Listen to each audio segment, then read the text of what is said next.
All right, hello, welcome to another Emacs tutorial. My name is Daniel. And I'm Durant, and today we're going to show you how to take the boilerplate that we showed you how to download before, and you can modify it at home, and you can push it to Git on GitHub, where you can then pull from another location, say at work. You can modify it there and then push it back to GitHub. All right, so right now I'm on my home computer, and I'm going to modify our configuration file. So we're going to go to .emacs.d, config.org. And here we have some configuration that we already put in, like these guys. But we're going to add two new packages today. One of them is org bullets. It's just kind of a fun package. It changes these asterisks to have a fancy glyph. And the other one is maggot, which is super useful for controlling Git. It's a Git porcelain from inside of Emacs, which we show in another video. Right. So in order to figure out the names of what we're supposed to install, we're going to go type in list packages. All right, and let's make this a little bit bigger for us to read. We want a package called org bullets. Here it is. It's just org bullets with a hyphen. We also want maggot, so M-A-G-I-T. Hopefully it's somewhere. Oh, here it is. It's called maggot right here. So we're going to go back to our configuration file and put those in. We're going to add a new header. We're going to call this org bullets. And we're going to add a source block for Emacs Lisp. And we're going to say use package org bullets. We're going to make sure we can install this from Alpa using the ensure keyword. And we're also going to always load this package whenever we open up an org file. So we add a hook to the org mode hook, and we're going to pass in the org bullets mode function, which is what the package will install for us. All right, cool. So we're going to go back, and here's our configuration, and we're going to also add maggot. So again, we add a source block, and we type use package maggot ensure t, and as the documentation says, we should add a global key binding for convenience. So we're going to have a bind control xg to maggot status.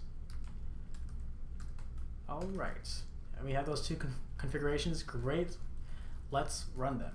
So we're going to install this. Oh, I did not pass in the right argument.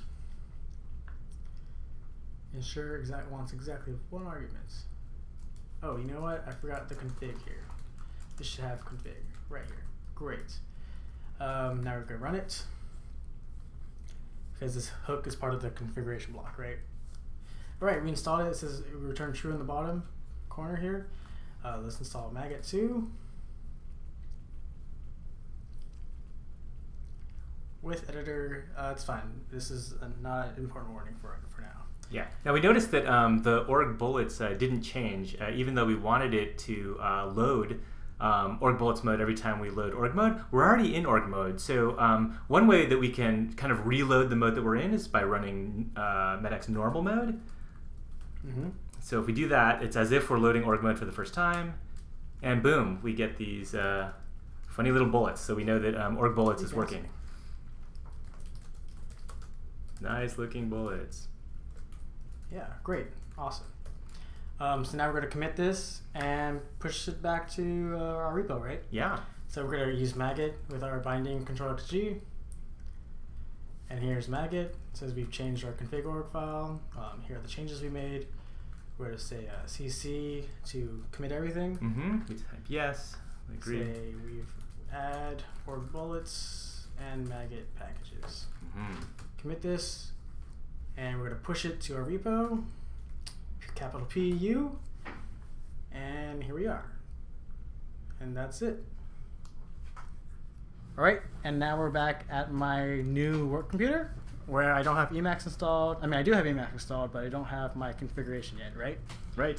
So I pushed our configuration to this test repo called .emacsdemo, .emacsdemo, and let me just double check that I don't have it on this computer yet. So I'm going to go to the terminal. I'm going to ls.emacs.d, and it says, oh, there's no such file directory. So I'm going to clone this repo here that we pushed here. So I'm going to copy this, do git clone with that remote URL. And so if I do this clone, it's going to put the repo in a directory called .emacsdemo, but I want the directory to be called .emacs.d. So I'm going to type this here as another argument to the command, and now it'll clone into that directory. So now if you list it. Great. Yes. List it now. Awesome. We see the 3 files we have in the repository. So now we're going to open up Emacs and see if this works. All right. So one way we can check that it works. So we're actually seeing it compile use package for the first time and download from Melpa. Mm-hmm. All right, now we're going to get this warning. We're not exactly sure what this warning is. It's probably a Mac thing with installing Emacs of Homebrew, but we can probably ignore that for now. Yeah. All right, so now we have that out of the way. Let's go check out our config and see if there's org bullets, right? Yeah. Because we had it in our configuration. Hey, there they are. Hey, here are org bullets. Nice. All right. So this configuration you made at home, you pushed it to GitHub, and now at work you pulled it and you have it, and you have any customization that you made. Mm-hmm. My coworker actually showed us a neat configuration thing with doing key bindings on the Mac, right? Yeah. So let's get that. So if you want to change your configuration at work and then push it to GitHub so you can get it at home, we're going to show you how to do that now. Cool. So we have this configuration. Let's call it key customizations for Mac. Add a new source block. Call it Emacs Lisp, and paste it in.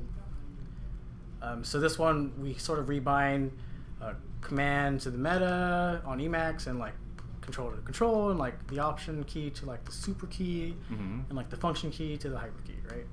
So every time if you're making a key binding and you're going to use super, that means that on the Mac you'll use option. Cool. These parentheses here aren't very Lispy, so I'm going to take that last parentheses and put it all the way here, back here. Cool. And now I'm going to Control E to evaluate it, and now I have my bindings for this cool my new work computer. And if I want to sync this back home, I can push it to the repo. So let's do that right now. I'm going to save this file. Go to Maggot. We have Maggot on this computer now. Sweet. Check the change. This is what we wanted. Right? Okay, cool. I'm going to stage it. CC. Commit everything. And say add key customizations for Mac. And Control C, Control C. There we go. And now we can push capital P, U. Now we have it pushed. That's great. So then next time you're at home, all you have to do is just pull this change, and you've got these same changes at home too. So no matter what computer I'm working on, I can synchronize my Emacs configuration to my liking, right? That is awesome. That's it. Thanks, Nice. everyone.